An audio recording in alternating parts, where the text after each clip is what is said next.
Institute, who is the centerpiece of making this edition happen and the symposium happen. So I'm going to turn it over to her, and then she will take you through the article, our author article framing. You'll get to hear directly from the authors. And then we have some small group discussions where you'll get to have small group discussions with the authors to continue those conversations. And then as we hear back from everyone, we'll have some concluding remarks. For those of you who are not familiar with the journal, we started this in 2010. It was really with this vision that the social sector needed a place where people could share and learn with and from each other. And that didn't exist across ecosystems. And so we created this journal as a way to provide that platform. Since then, we've been around, we've probably published more than 40 editions, have this huge network across the globe. We started locally in the United States in Philadelphia, but quickly expanded through our curation partners, and now have some amazing partners as we continue on this vision. We do 6 editions annually. We have our themes under education, human services, social mobility, and health, but they're framed within social innovation, social enterprise, system change policy, and collaborations. And therefore it makes very sense of why this edition today. It's an open access journal, open access peer reviewed and almost indexed journal, but we always invite people who, if you have your ideas and you want to share your practices, to submit your articles.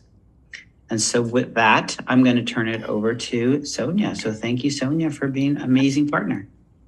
Thank you so much, Nick. Well, first, I'd actually like to extend a sincere thank you to you and your team for this opportunity to collaborate. This is a bit of a momentous moment for us, I think, because your platform provides us with this opportunity to share the stories of impact that we have with our colleagues in the social innovation space. So welcome, everybody. And just a comment, it was a really interesting experience rallying around this theme of community innovation and place-based approaches, because essentially as an organization, this is what we do. So it all starts with this premise that we believe that communities drive transformational change. And this is something that Tamarack's been doing for over 20 years now. And when we were founded, we had 2 big goals. So the first was to establish a learning center that would provide research and document real stories, best practices, and effective applications for community change. And the second was to apply what we're learning in the field in communities and learning to end poverty. So these last 2 decades have shown us that community change really happens when individuals and networks come together with this intention to collectively tackle these problems and focus on impact. So I feel like the curation of this issue was a really great chance for us to zoom out and see how things are interconnected. So this edition really focuses on our evolving understanding and our experience with social innovation. And it was a really unique opportunity for us to profile these examples of ingenuity across communities, both across Canada, but also in the US and some of our other experience that we have baked in here. So the theme is really grounded in community innovation or place-based social innovation. And we believe that this is like an essential piece to tackling complex issues. And yeah, throughout today or throughout our session today, you're going to hear the perspectives. We have 18 contributing authors, so that's quite a lot. And it was really interesting to look at the overarching theme and see all the threads that are going through. So I really invite the audience. I know it's just gone live, but we're going to hear from all the authors to hear their thinking and how they've moved these themes forward. And so questions are always welcome. So when we talk about place-based innovation, or why place-based innovation, there's a few reasons that we found collectively in the work that we've done. And we want to focus on the fact that it's easier to rebuild and strengthen connections, trust, and relationships between people who live in the same geographic area. Community-wide efforts also offer this immediate and meaningful way for leadership opportunities with people with lived experience to contribute to shaping what that innovation might look like. Also, at the community scale, there's a greater chance of addressing these integrated economic, social, and environmental issues in practical ways because of that local knowledge. People typically are more likely to commit to this long-term change efforts when they can see themselves in it, right? It's their community, it's where they live, work, and play. And finally, it's the beauty of the context, right? So the context allows us to have greater flexibility, be more innovative, and respond to the unique characteristics of a specific community. So all the articles curated for this edition explore the many examples of place-based approaches to social innovation, and also show the need for greater and deeper collaboration across sectors, which I'm very excited to have our group here today to kind of dig into that. So community innovation itself as a discipline is still, I would consider it still emergent. So social innovation is an approach that I think more people know about. And that's, the fact that we're focusing on community innovation is what makes this opportunity very exciting. So we're really working at building up this practice and being the champion of this within communities. And while there's a growing appreciation for the importance of community, place, and inclusive innovation, I feel there's still a long way to go, and that this conversation can really kick off a lot of that momentum. So we're really excited to see where this leads. On that note, I want to congratulate all of our contributing authors that are joining us today. We have members of the Tamarack team, feel free to wave. And we also have some key organizations, there we go, that are doing great work in the sector. So we have Social Innovation Canada, Vela Collaborative, Strive Together, and United Way of Salt Lake.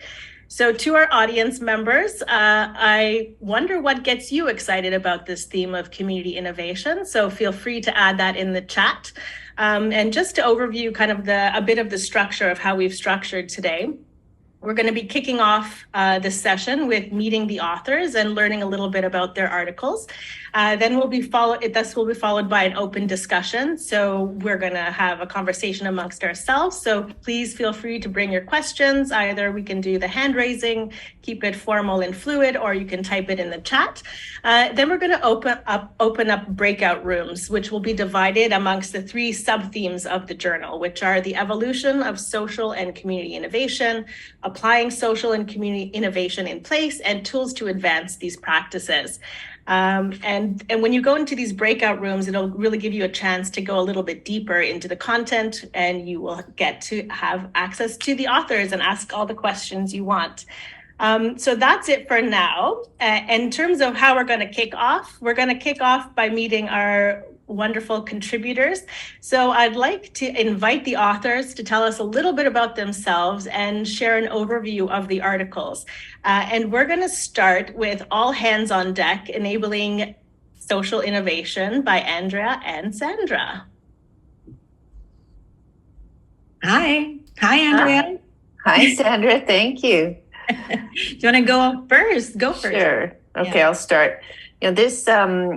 This article grew out of an event that Sandra hosted about this time last year that was exploring innovation in the social sector, really at the community level. And it's also something that I've been thinking about, the concepts within it is something that I've been thinking about since I started at SI Canada a couple of years ago. Specifically, how do we, SI Canada as a national organization that is created to support the social innovation ecosystem and the application of social innovation to complex challenges, in the hopes that we can address the root level causes and create systemic change. And so the question is, how do you do that? What are the conditions for which social innovation in communities can thrive? And when I started working here, I reached out to all of my place-based partners, for whom I was a bit of a secretariat, and said, what do you need? What's working? What's not working? What are the challenges? And what I heard was that there were challenges that we know the solutions are mainly out there. Right? If they're not out there, we know that communities are the ones that need to define the challenges. Those being impacted by the challenges need to be engaged in defining the challenges, defining the problems, and ideating the solutions. And this essentially is the tenet of social innovation, and so as a national organization, we don't, our role is to, how do we enable that happening more? And what happens after that? What are the challenges in creating the sustainable change once those solutions have been identified? Great ideas across the country. They're hitting policy barriers and lacks of resources. So the flow from the national and charitable dollars are not flowing down to communities as well as they could in research dollars. We heard that there's some challenges in articulating the value add. And then at times there's actual, regional and federal policies that prohibit the implementation of the solutions. And sometimes it's just because nobody knows about it. And there's also that. So these kinds of conversations are amazing. And so then we started to think a little bit about, we read a book by Dan Bresnitz on innovation in real places, which is a guide for sort of creating, looking at the traditional innovation approach and how it's not benefiting prosperous communities. I didn't hit my time signal, so when I start to go over 5 minutes, somebody start waving at me. And one of the things that book did was it looked to apply a growth model to innovation. And I was quite inspired. So I started to think about things in that way. And that's sort of one of the things that we've outlined in this article. What are the conditions that would support growth and innovation at a community level? And Sandra and I had a lot of conversations about this. While I was finding out that they wanted money and policy, Sandra was working with community groups, identifying what kinds of skills they were lacking and where they needed support on that level. And Sandra, why don't I hand it over to you? You can talk a little bit about that, and then I'll just wrap us up. Yes, thanks, Andrea. No, the work that we've been doing together, I think, is so interesting and so valuable. So I'm university-based. I'm an academic. I'm actually a philosopher, if you believe it. But over the last 5 years, I've transitioned from being a historian of knowledge to being interested in knowledge mobilization, and especially the role that universities can play in communities supporting things like social innovation, and what are the misalignment and the misunderstandings and the disconnect that actually make it so hard, especially for social science and humanities, to contribute to a sector which is sort of like I think their natural go-to. And so all hands on deck. That means universities as anchor institutions should be part of these discussions that we're having. They should be contributing to social innovation. And the collaborative really is there to sort of think about the ways in which we need to transform academic culture so that we can turn our theories into action, or turn the way in which we approach theory so that it's more relevant to action. I put the link to the Social Innovation Forum that Andrea was mentioning in the chat if you're interested. There will be future iterations, and I hope that we can engage everyone who's here today. Thanks, Sandra. And so in our conversations and many chats and forums and discussions and research that we did about this week, we just made the distinction between innovation actors and enablers. And this is just so key for what we're talking about right here. The actors of social innovation are the individuals and organizations and social sector that are actually doing the work in communities. The enablers are the rest of us. And it's really, it doesn't mean that we can be innovative, governments can be innovative, but the folks that are actually doing the actors versus the enablers. And we found that these actors, in order to thrive, require the same thing that any enterprises in innovation require. They require ecosystems and ecosystem builders. They require the public infrastructure of universities and support. And then they require enabling government policy. And it's a bit of a call to arms to this group because, we've got this massive amount of money that's going into traditional innovation right now from our federal government.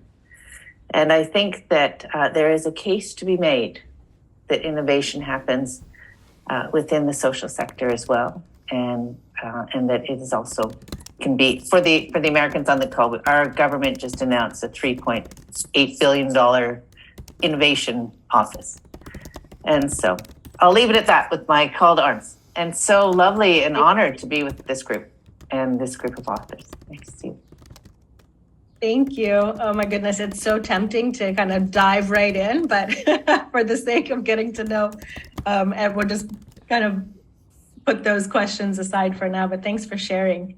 The next article we'd like to hear about is the role of innovation in systems change. So Mark, Lisa, and Natasha, please introduce yourselves and the article.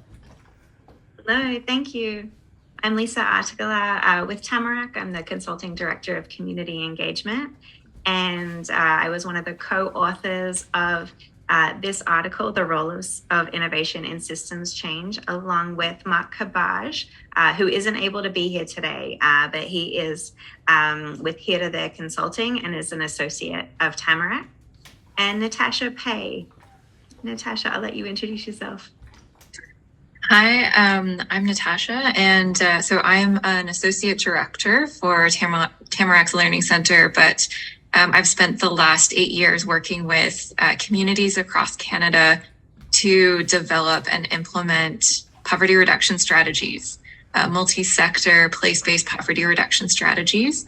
And so the systems change framework that Lisa is going to talk about, that we can talk about later in our breakout groups, is something that we've been using with our members across Canada to support them to develop their understanding of evaluation, how to get to impact, and to communicate the results. So Lisa, back over to you.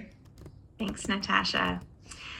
So this article is about understanding. It really builds off what you shared, Andrea and Sandra, in the importance of this ecosystem view and the importance at working at different levels and scales, so that an innovation doesn't go nowhere, that it makes the impacts, the systems and community impacts that we're hoping for. And so we know that innovative ideas play this important role in pushing a system to a place that wouldn't be possible by incremental program improvements or just increased funding or just increased capacity alone. It allows us to change the rules of the game rather than solely improving our effectiveness within the existing rules. And so when we take this ecosystem view and pair an innovative idea with activities at other levels and scales, that process of creating change will be more effective. We're more likely to get to the impact that we're hoping for. Actions can build off each other, create pressures on the system, and become these leverage points for change. And so we call these mutually reinforcing activities or actions. And we've just understood how essential they are to get to impact. And so when working with communities, we found it really beneficial to visualize this system, this ecosystem that we're trying to map at different levels. And so we've made an adaptation to the multi-level perspective framework. And we use this so that we can visualize these complex environments, the change at all of these different levels in an accessible way. How do we make sense of all that's going on? And so in this article, we share how Tamarack has adapted the multi-level perspective framework, and then how we use it with collaborative groups to zoom in and out on the change happening at different levels, to identify specific leverage points, and then to understand what is the next right step, and also tell the story of change, this storytelling, this understanding what's changed and what has enabled what is really important. The last thing the article does is identify patterns across the communities that we've been working with and using this visualization so that we can understand those conditions, those enablers for how innovation can spawn action at other levels and create opportunities for larger system shifts. So we talk about how a niche innovation can break through to systems change and tell a story of a community who's done that. How direct pushes on the system, like through policy change, can have ripple effects to increasing awareness or create space for more innovation.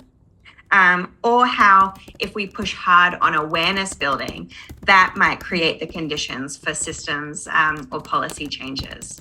And so I'm excited for you to dive into that article too, and would love to hear your impressions and feedback as well. Thank you. Next up, we have accelerating community innovation, the role of the field catalyst. Sylvia, over to you. Thanks, Sonia. Good morning, everybody. My name is Sylvia Chu, and I'm the Consulting Director of Collective Impact at the Tamarack Institute. And my article really explores the unique but often invisible role that a field catalyst intermediary can play in amplifying community-based social innovations, and to helping them to achieve lasting transformational change. And it's really based on the 20 plus years that we at Tamarack have been doing this kind of work and actually acting as a field catalyst. I think when I was listening to you, Lisa, one of the things I loved about the framework that you folks have written about is that it also amplifies and makes obvious that rarely, if ever, is there one magic solution or innovation that's going to result in the change, and acknowledges that, in fact, more often than not, it's a loosely connected network of different innovations at different levels that actually creates that lasting systems change. And I think for me, this notion of the field catalyst picks up that same concept or acknowledgement and then really explores how a field catalyst can help amplify the likelihood that those promising community innovations are actually connected. And it sort of realizes that community innovation, while being an essential ingredient to how we come at complex social issues, the recognition as well that rarely, if ever, does one high impact successful community innovation generate the kind of lasting systems level change we're looking for on these complex issues. And the reality is, I think, that the field catalyst helps reconcile this dilemma around how, yes, we absolutely need robust community innovations and that are responsive to the unique characteristics of their community and their place. But at the same time, to have impact, we have to simultaneously generate systems level change. And so the field catalyst is sort of that bridge between the two. And so specifically, the article will unpack what we've kind of revealed or uncovered through our own experience as 4 integrated value-added roles that a field catalyst plays, and goes into them in more depth. But in short, those 4 integrated roles are: how do we bring knowledge of the field into these conversations? So we know system actors and the issues within the space where community innovation and social change is happening. And we have the ability and credibility to engage them.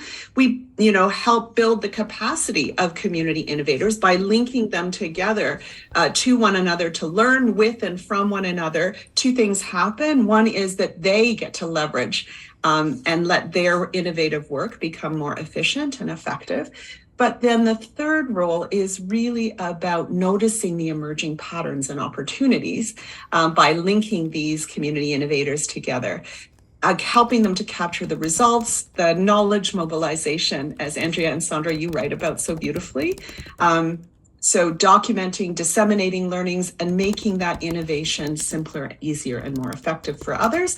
And then ultimately taking that knowledge and bringing it back up to inform and engage the broader system actors and help mobilize their contributions in a coordinated way that strengthens that impact of local innovation at the systems level. So like many of my colleagues, I think this notion of the field catalyst intermediary is still one that's in development. There's different takes on it, slightly different names. And so it's really important, and I'm so excited, want to thank you folks at the Social Innovation Journal for allowing us to articulate this, and knowing that it's an idea in development, would really welcome people's feedback, people's questions, people's recommendations around how we can both grow awareness about this role, but also how can we articulate it better and refine what we understand it to be. So that's mine. Thanks. Back to you, Sonia. Thanks, Sylvia. Next up, we're going to explore youth leading community innovation. So it's a community building youth futures. I'd like to invite May Reed. Hey, my name is Mairead Stewart, and I've been working with Community Building Youth Futures, which is an initiative led by Tamarack and funded through the Government of Canada. And its focus is really on helping to reduce barriers to youth graduation and transition into employment and adulthood in the future.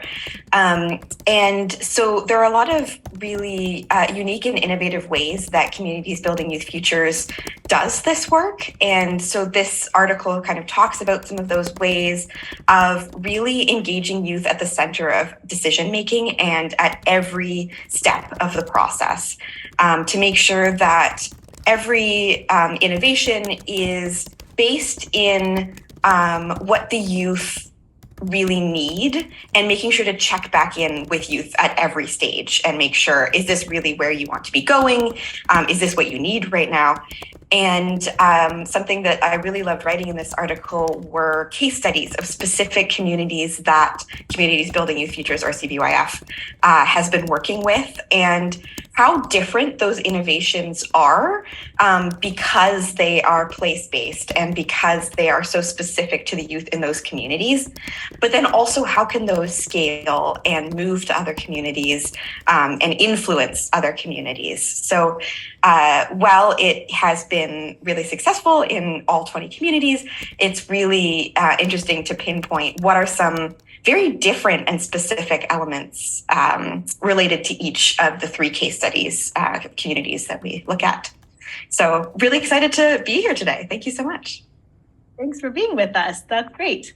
Next up, we have Communities for Climate, Gender, Racial, and Income Equity, Seizing Our Interrelated Opportunities by Dania, Natasha, and Laura. Hi, everyone. It's great to see you. Great to be here. So yes, this was co-authored by my colleague, our co-CEO, Dania Pastuzic, who's on the call and will be speaking to another article, I believe, in a bit, and Natasha Beatty with Assembly of First Nations and on Tamarack's board, who couldn't be here at this launch. I'm the Director of Community Climate Transitions here at Tamarack, which is a relatively new network of communities in North America, mostly Canada, but we have one US member, that are committed to community-led cross-sector approaches to tackling the climate crisis and to developing responses that are holistic, that multi-solve, and that center equity and justice. So we're now a community of 50 members, nearly 50 members in the network. And we just launched, about to hit 2 years. So it was spring 2021 that we launched. And Tamarack has been doing poverty reduction work for 20 plus years. So it's only natural that when we entered the climate space a couple of years ago, our approach was one of climate equity and climate justice. Because with climate change, we're all facing the same storm, but we're not all in the same boats. Some are on yachts, others are in rubber dinghies, and some have no boat at all. The impacts are not being experienced evenly. And populations that are being hardest hit and will continue to be hardest hit are those people in poverty, living in poverty, racialized and Indigenous communities, women, elderly, people with disabilities, and other equity deserving groups. And really these populations I mentioned that are being most impacted by climate change have typically contributed least to the problem. So we really need to develop solutions, pursue solutions that are multidimensional, interrelated, and interconnected, and that work to reduce rather than increase existing inequities. So in our paper, we discuss all of these interconnections, and we look at some examples of where this is already being done. So we outlined 3 examples, one in Victoria and British Columbia of great work being done around climate equity, such as one example is an e-bike incentive program that had a tiered rebate system, making owning an e-bike more accessible to everyone with an emphasis on those who can least afford it. Another example is Indigenous Clean Energy, which is a Canadian nonprofit helping advance Indigenous leadership in the energy transition.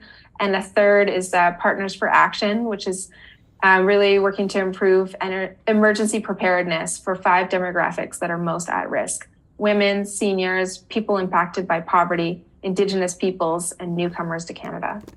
So I leave you with one provocation. We have a few at the end, questions for you to consider. And one is, how might you engage people with lived and living experience, community organizations and nonprofits, governments, Indigenous peoples, business, and groups of residents to co-create holistic, equity-centered solutions in your community?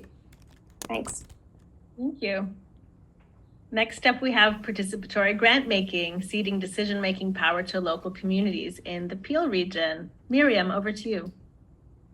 Thank you so much, Sonia, and great to be here with you all this morning. So my name is Miriam Bérubé, and I'm Consulting Director at the Tamarack Institute for Quebec and Francophone communities across Canada.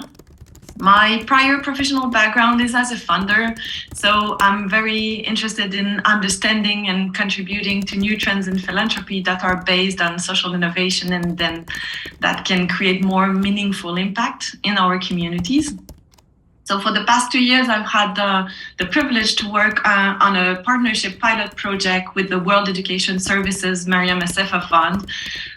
This is a philanthropic organization operating in both the US and Canada. And the project's aim was to design a new funding opportunity to build more equitable economies for immigrants and refugees through the allocation of $600,000 in grant in one specific location. So this is a place-based project in Peel, near Toronto, in Ontario, Canada. You heard from my colleagues that centering lived experience is essential for us at Tamarack in community engagement and in community innovation. And this is what this project is all about.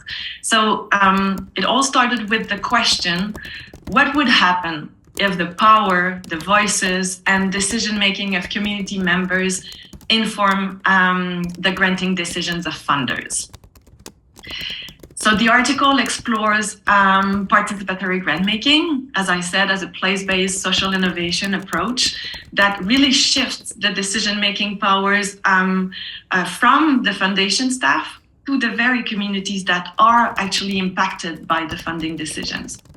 The article offers very practical examples, tips and advices for funders. So we really dive into the how-to of a co-design process with community members and power sharing issues in decision-making and how to solve those, right?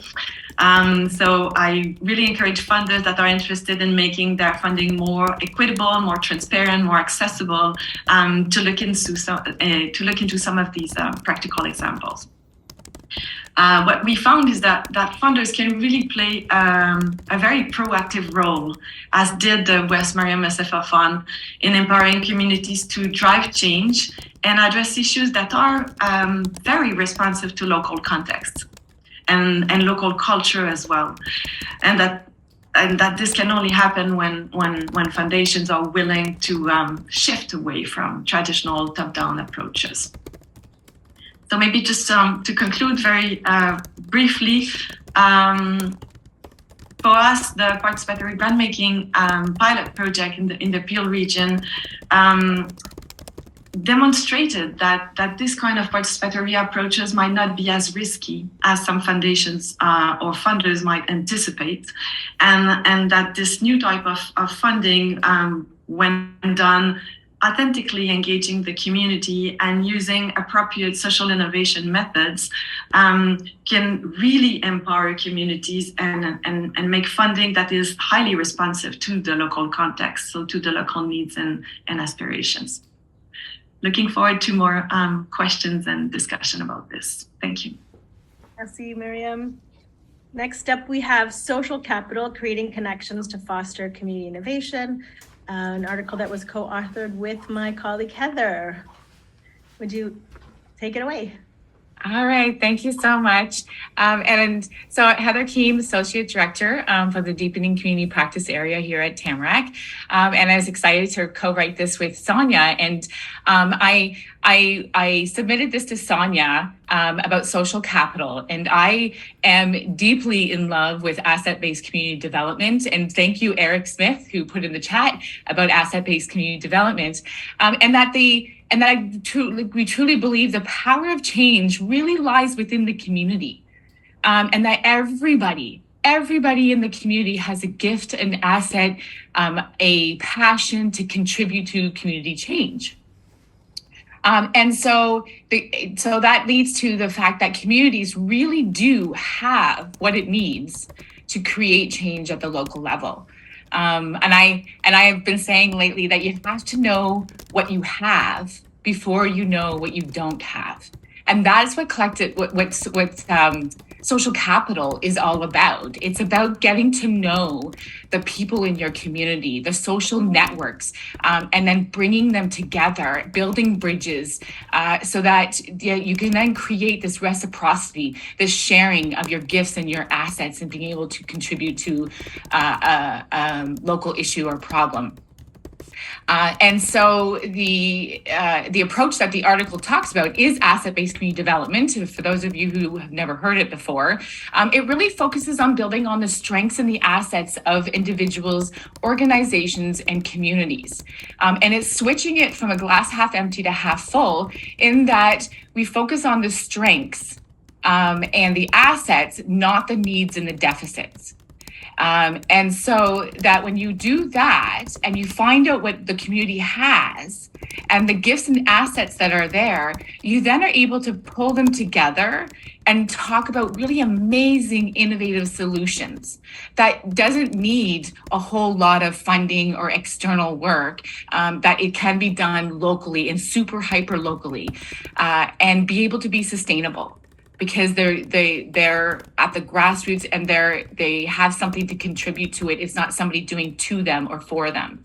And so we work with groups across Canada, and there's a couple articles that we wrote. One is Social Capital Pays Off During a Crisis, and another one is Crafting Social Capital One Home at a Time. And so social capital can really lead to innovative solutions. And so in the article, we talk about how social capital will help support innovation by increasing local resources and expertise, fostering collaboration at the local level, really that collective problem solving. Important, and Liz Weaver's on the call here. I love the famous quote is, I heard from her, is that this work moves at the speed of trust and relationships. And so social capital builds trust in relationships. And then it's the sustainability piece, because if everybody has a piece of that solution, they're going to be committed and they're going to be passionate about keeping it going over time. And so the article brings in 4 areas of social capital that can really help support community innovation. We have some examples of how social capital was used to build some innovative solutions. And then I like to leave the articles with, like, what can you do tomorrow? What can you do as a human being, an individual in your community? And so we have some ideas on how to build social capital going forward. And so it's really, this article, when I was talking with Sonia, I really wanted just to bring that, we get so involved in the process. How do we stop, reflect, and go back to the people who live in those communities you're working with? And, how do you find those strengths, be connectors, and bring those connections together, the strengths, the social capital, to then work towards some really innovative solutions. So as you can see, I'm very passionate about asset-based community development. I love it. If you want to talk more about it, come to my breakout session there, and love to talk some more. Thank you, Heather. Next up, we have Government Sustaining Community Innovation, and I would like to invite Bill Krim to present the article. And the Hi, everybody. It's great to be with you. I was part of an awesome team of authors, 2 of which are from national networks that support this work. Dania and Jennifer Blatz. She's not here today, but Simon Tam is from Strive Together. And then a local colleague, Rebecca Chavez-Hauck, and I from a local partnership. So our article focuses on the role of government in scaling and sustaining community-led system transformation. And we have a lot of examples from Canada and from the US about how that happens and what happens when it happens. They're organized into two buckets: how government sustains community-led planning and can support that and embrace it, and how government sustains evidence-based interventions and can support and scale that. But I want to be super clear. This is not an article about government funding programs. It's not about just the fact that government can, by virtue of its size and its resources, scale things. That's I think important, but it's certainly not system transformation by itself. So I think what we tried to look for were examples of where government is actually playing a role in transforming itself as a system. By being part of a cross-sector partnership, how is government actually changing the way it engages with community and listens to community voice? How is government changing the way that it deconstructs the systemic racism within its own system? How is government changing the way that it measures results? How is government changing the way that it incentivizes silos and diffuse efforts? And when you wrap all of that up together, I think how is government supporting and sustaining innovation writ large? So it was fun to do this, and it's fun to be here with everybody today. And we had a great team to work with, so thanks. Thank you, Bill. I'd also just invite Rebecca and Dania also to make a quick introduction. Good morning, everyone. I'm Rebecca Chavez-Halk. As Bill mentioned, I'm associated with United Way of Salt Lake, our Promise Partnership, which is part of the Strive Together network. And my background is I'm actually a former state legislator, so I've got that experience and lens of how local governments look at innovation and look at community partnerships. But then I'm an associate of United Way of Salt Lake as a board member, so bring that perspective to the table, and have also worked closely with Dania and others with the Strive Together team. Thank you, Rebecca. Dania, over to you. Thanks, Sonia. As mentioned, my name is Dania Pastuzic, joining you today from Algonquin Anishinaabe territory. Use she, her pronouns.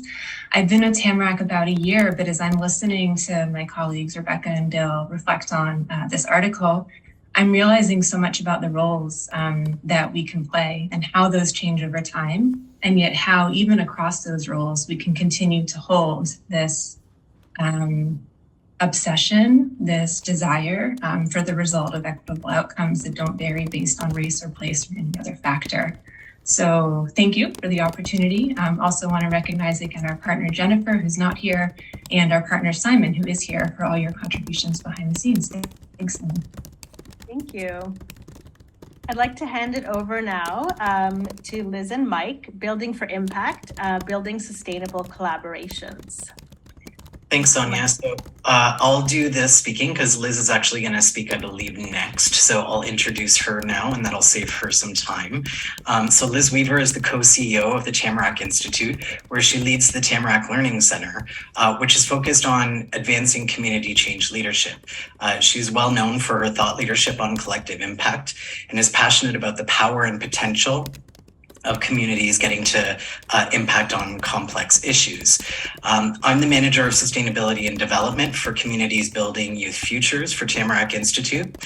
In this role, I'm responsible for sustainability planning, researching, and sharing best practices related to the sustainability and resilience of youth collective impact work. I'm also going to be working on coaching CBYF communities on developing and implementing sustainability strategies. And so with both of our backgrounds kind of in place, this article called Building for Impact, Building Sustainable Collaborations, is based on the experience of Tamarack in supporting more than 400 place-based collaborative planning tables over the past 20 years. And it also covers some of the key content from the recently released 10 guide for building a sustainable and resilient collaboration. So I'm just dropping that in the chat now, and I encourage you to download it. In this article, we broadly define sustainability and how it intersects with the concept of resilience. We share the 10 factors for sustainability and how they are divided into 4 main categories of people, resources, process, and impact. We suggest strategies for how to strengthen a collaboration. We highlight the importance of relationships and authentic engagement between partners. We consider how to navigate some of the common challenges associated with achieving sustainability. And through community stories, we illustrate the long-term impact that sustainability efforts can have. And so really our article is a call to action and a bit of a how-to for intentionally building sustainability in your collaboration. Thank you. And then we have collaborative governance, leveraging people and process. Liz, over to you. Thanks, Sonia, and thank you to our partners at the Social Innovation Journal for inviting us to be able to curate this edition of the journal. We're very happy to be partners with you, and thank you to all the authors who have contributed articles. We know that your time is very busy, and really appreciate all your knowledge, wisdom, and contributions. I'm Liz Weaver, as Mike said, co-CEO of the Tamarack Institute with my colleague Dania Pastuzic, joining you from the traditional territories of the Huron, Wendat, Erie Neutral, and Haudenosaunee peoples, also known as Hamilton, Ontario. Hi, everybody. Good morning, good afternoon, or good evening, as Nicholas said earlier in the session. Andrea led off by talking about actors and enablers in social innovation, and I kind of complete the circle by looking at the role of innovators in this work of enabling social innovation to go forward. And I particularly focus on the focus of collaborative governance and really try to understand the context in which innovation might happen. Often innovation, as you've heard from many of the colleagues who have shared their articles, is a collaborative process. It's a collaborative process with communities, with the people in communities representing a variety of different perspectives and bringing their lived and living experience to the forefront. And so this collaborative process can be both can move forward effectively or can be hampered if there are some challenges that the collaboration faces. And so in the article that I contributed to the Social Innovation Journal, I look at the people behind collaborative governance and the process of collaborative governance. And particularly in the social innovation space, it really does take courage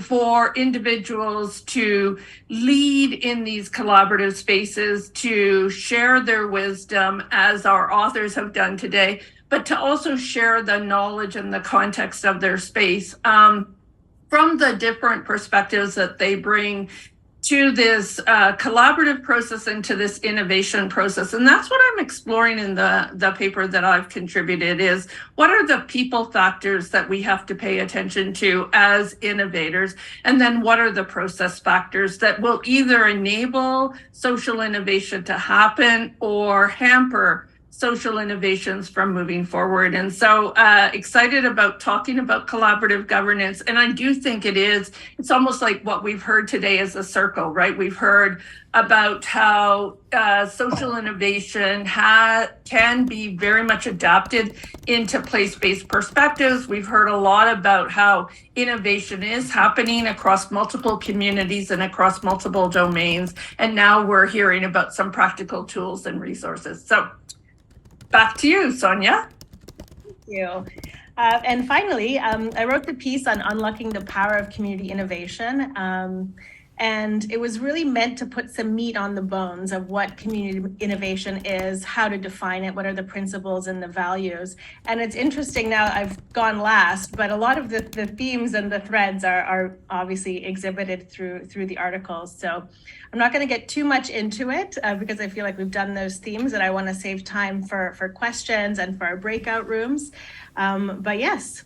Thank you, everybody, for sharing. And I would love to open up the floor. But before we start getting questions from the audience, I'm wondering from the contributing authors, I know we've kind of been sharing ideas and titles and things, but I'm curious about what the immediate response or reflection is now having heard the contributions from the other contributing authors. Anybody want to share a point of reflection for us to hop off on?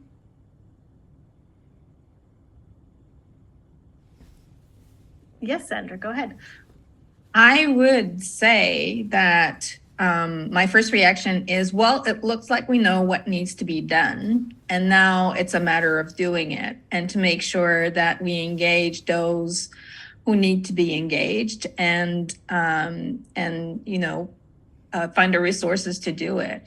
But I'm really glad to see all this work and all this thinking in one place, because it's an excellent resource for us to be able to build on when it comes to engaging, at least on my hand, the academic sector and researchers, especially in the social science, humanities, and the arts, who need to learn to build research partnerships for sure, but also innovation partnerships in the social sector, which is something that's a little bit different. Thank you, Sandra. Dania. I hope my voice will hold out. Something's going on here, but I just want to build on what Sandra said and say that I see two opportunities to share a story that I hear all of us speaking to. One of those stories, one of those opportunities is I think about the power of all of us. Each of these articles speaks to, in some ways, the power of the collective to achieve change, the reality that innovation, if it's going to get us to the outcomes that we need, can't be done by a single organization or sector. And everyone's spoken in different ways really powerfully to the roles of youth, the roles of government, the roles of innovators, the roles of every type of actor in this ecosystem that we live in. Excuse me.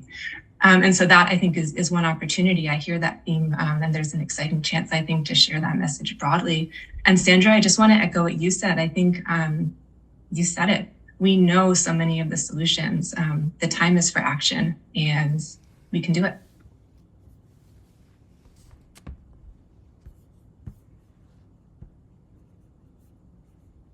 Great. Allison, I see you have your hand up. Hi, yeah. So, I mean, my concern is I've been doing a lot of research into impact finance for about the past 8 years. And what I find, Would you like to type your... Oh, sorry. We have Jackie, Allison, before you come off mute. Jackie, go ahead. First of all, I want to say this is an incredibly rich conversation. And I've been in a lot of them, but there's something unique about this, rich about it, and important to share widely. And one of the things that's coming up for me, and maybe other people who are listening to this may be thinking about this as well. The group of people who are here, the ones who presented, and I'm including the people who are listening,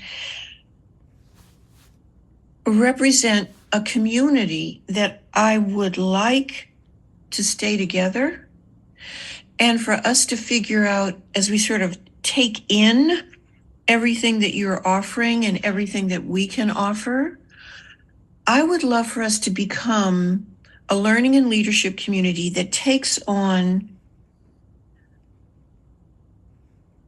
some of the biggest challenges our society is facing, because the knowledge that's being shared here is not common knowledge.